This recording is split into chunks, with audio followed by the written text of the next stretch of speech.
Mayong adlaw kaninyong tanan mga pinalangga, welcome na sab sa atong pagtuon, mga minugbo nga pagtuon dinhi sa balaang kasulatan.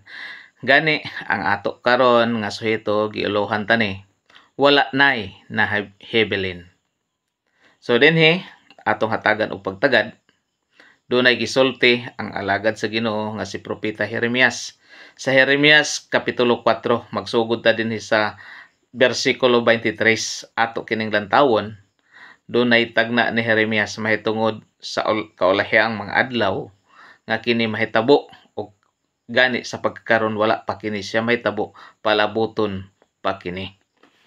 So ato ning tan-awon mga pinalangga sa Jeremias kapitulo 4 bersikulo 23 na dinhi nagsugod, gitan-aw ko ang yuta og ani karon, kini awaaw og walay sulod og ang kalangitan og sila walay kahayag.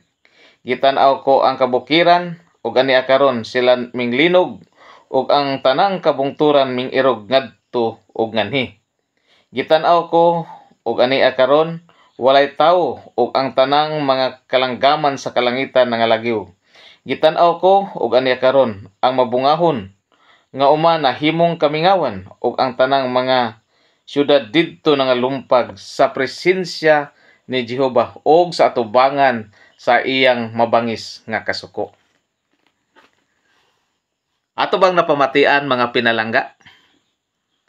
Dunay tagna si propeta Jeremias nga hangtod karon sa atong kaadlawan, wala pa kini matuman. Apan ako nakasiguro nga duol-duol na gyud kini matuman. Tungod kay kita nga mga Kristohanon nagatuo man nga ang pagbalik sa Ginoo hapit na gyud moabot. Gani, dunay giingon dinhi nga sa panan-awon Jeremias iyang nakita nga ang kalibutan wala nay sulod. Asa ka day mga sulod niini? Ang mga langgam wala na. Giingon dinhi ang mabungahon nga kaumhan nahimong kamingawan. Unya giingon pagi dinhi nga naay linog nga dako kayo. Giingon dinhi gitan-aw ko ang kabukiran ug ani karon sila minglinog ug ang tanang kabungturan mingirog ngadto ug nganhi.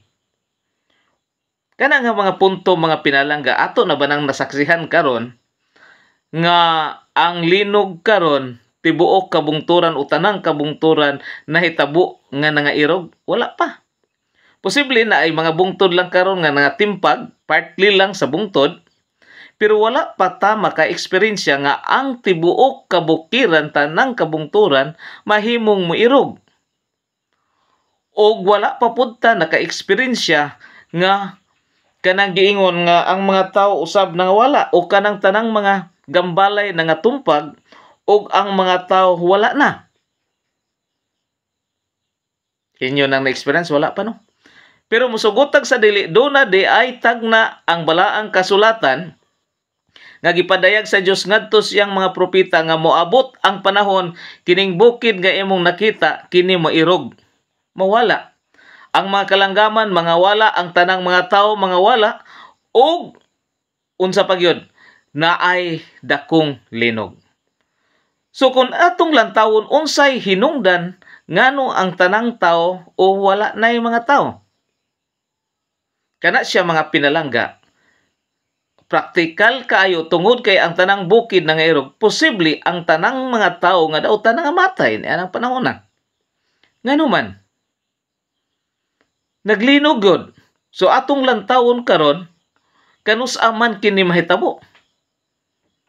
Basig ugma, basig sunod adlaw, basig sunod tuig, basig sa sunod tuig pa gyud o pila na lang ka tuig karon. Ang Ginoo mga pinalangga wala maghatag og pitsa kanus kini mahitabo. Pero sigurado gayod nga ang mga tao sumala pa ni Jeremias na wala tungod kay naay dakong linog. Giingon din ni ang mga bukid nga irog. So kanas amang kana siya mahitabo. Atong luntawon mga pinalangga aron atong mahatagan og pagsubaybay dugang kung kanus-a kini mahitabo nga ang mga bukid, mga irog ug ang mga tawo wala na ug ang mga langgam wala na. Tanan mga buhing binuhat ni kalibutan na wala na kay ang yuta gitawag naman ug nahimong kamingawan, pati na ang mga mabungahon nga uma nawala na nahimong kamingawan. Kanus-a kana siya mahitabo.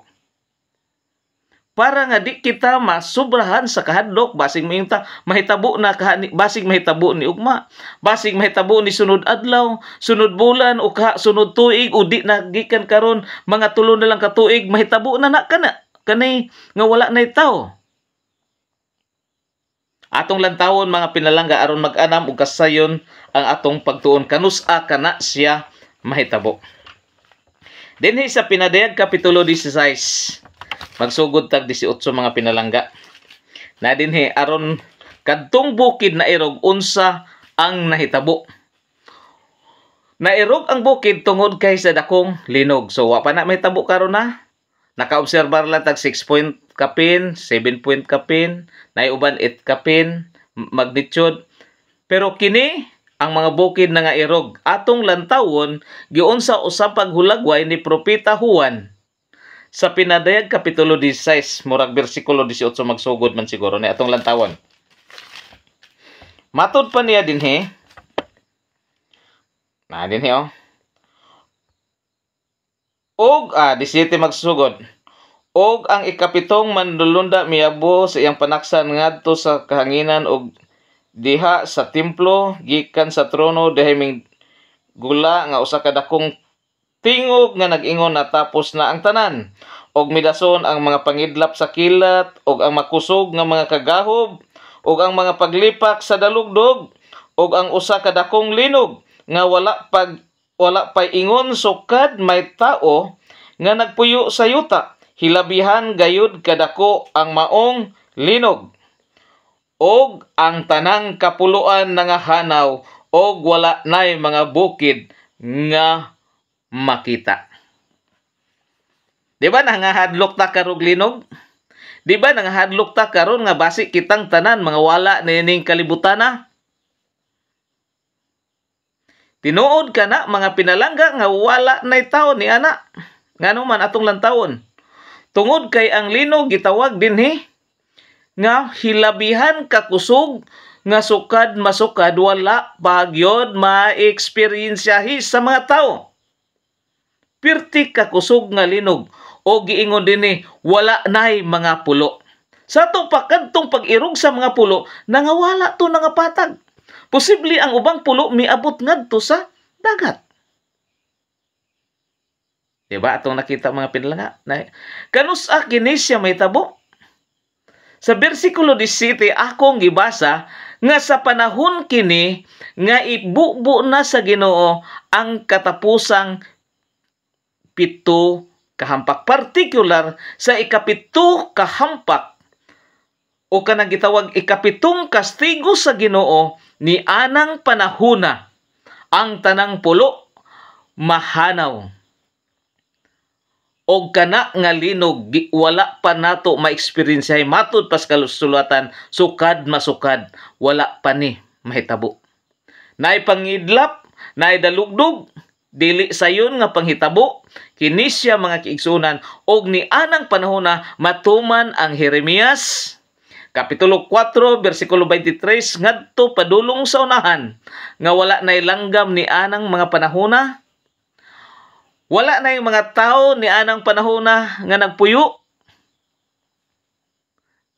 Wala na yung bungahon nga mga kaumhan ni ana tungod kay na-damage sa dakong linog. Og ni anang panahona na unsa man ang mga tao nganong nawala man. Atong lantawon. So atong gihatagan og clue mga kaigsuonan nga kini diing panahon nga mawala ang tanang tawo nining kalibutan sa panahon sa ikapito kahampak. Ato nang tun-an, ato nang sulayan pagtuon mga kigsunan, atong tabangan kay dili man ko sanay sa kasulatan pero i-share lang po nako sumala lang sa akong masabtan nga ni anang panahon na di ay mao kana ang dakong linog nga mahitabo sukad masukad nga wala pay tawo sa kalibutan nga naka-experience niini. Gisulti ni Jeremias nga nangiirog ang mga kabukiran apan dinhi sa kang Jan giingon nawala ang mga kapuluan. Kumusta ang mga tao? Buhi pa ba ni ana? Atong lantawon. Jeremias kapitulo 25 bersikulo 33. Kining atong mga panghitabo sa kalibutan mga pinalangga naanana sa kasaysayan. Naanana nakatagna nas balaang kasulatan. Gihatag ni Ginoo kanato dili aron ikaw ako mahadlok. Dili tungod aron ikaw ug ako kining mga katalagman nga gitugot sa Ginoo karon dili lang kay aron ikaw hadlokon aron kita sakiton, gitugutan lang kini nga mahitabo aron ikaw ako mahigmata sa atong pagkatulog sa pagpangalagad. Kay kun walay mga katalagman usahay kita, wala ta pagpakabana sa atong pagpangalagad. Pero moabot na gani ang mga katalagman diha ta makasampit og Ginoo ug makahuna-huna og balik sa pagsimba. Mao kana nga kini siya gitugutan sa Ginoong panghitabo sa atong palibot karon aron unta ikaw ako mahimong mahigmata ug mga lagad nata og tarong. So sa Jeremias atong tan-awon, Jeremias 25 bersikulo 33. Unsay gisulti sa Ginoo alang niining panahona sa dinha nga naglinog. Okay. Atong tan-awon Jeremias kapitulo 25 bersikulo 33. Na siya gisulti dinhi. Og ang mga pinatay ni Joba ni adtong adlaw mulukop gikan sa usa ka tumoy sa yuta ngadto sa laing tumoy sa yuta. Sila dili pagahilaka ni pagahipuson ni igalubong. Sila mahimong kinalibang sa ibabaw sa naong sayuta. Laliman ka mga pinalangga. Kung atong panalantawon, karon do na linog panghitabo, bay syudad lang. O ka bay purok lang. Pero kining gitagna ni Jeremias nga linog pang tibuok kalibutan. Og ang tanang pulo mga hanaw mahimo nga mapatag.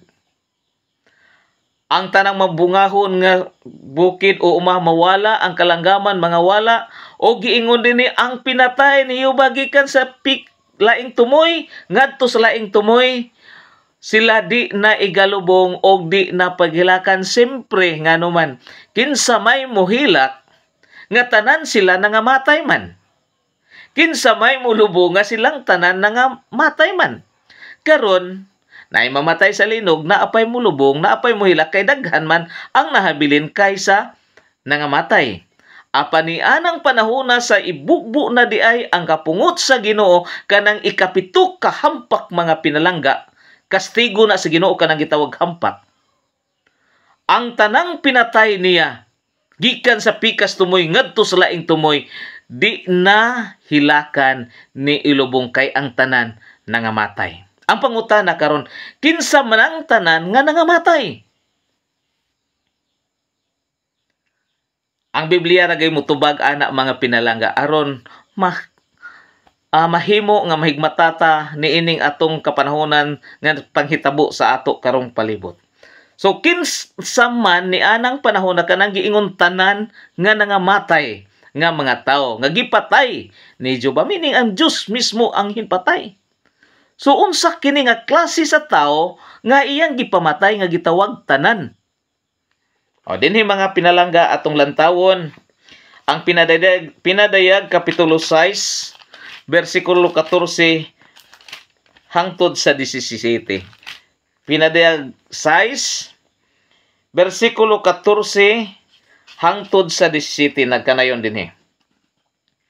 Ang langit nahanaw maingon sa usa ka basahon nga gilukot og ang tanang kabukiran og ang kapuluan nang habilin gikan sa ilang matag usa ka dapit, nangabalhin gikan sa ilang mga dapit Og unya ang mga hari sa yuta, ang mga kadagkuan, og mga general, og ang madato, og ang mga kusgan, og ang mga tag-usa o lepon, og taong gawas, mitago sa mga langob, og sa mga pangpang sa kabukiran.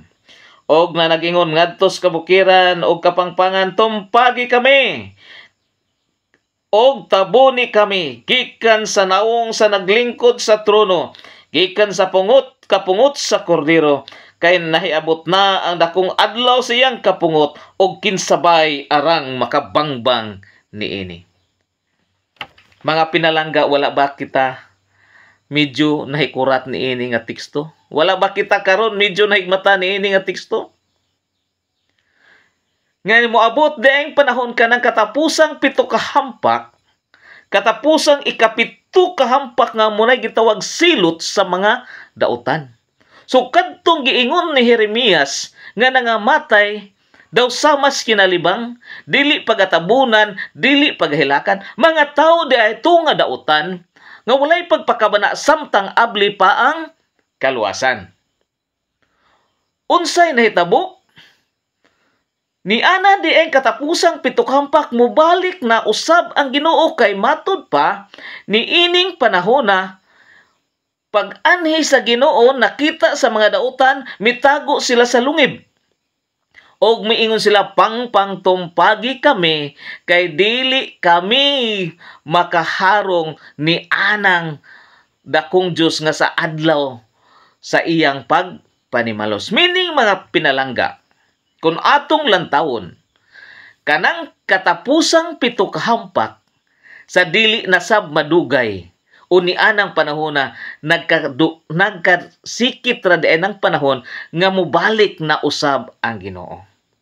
So sa pagbalik sa Ginoo, sa nagkaduol na siya nining yutaa, ang mga tao nakakita, mga tao nga dautan,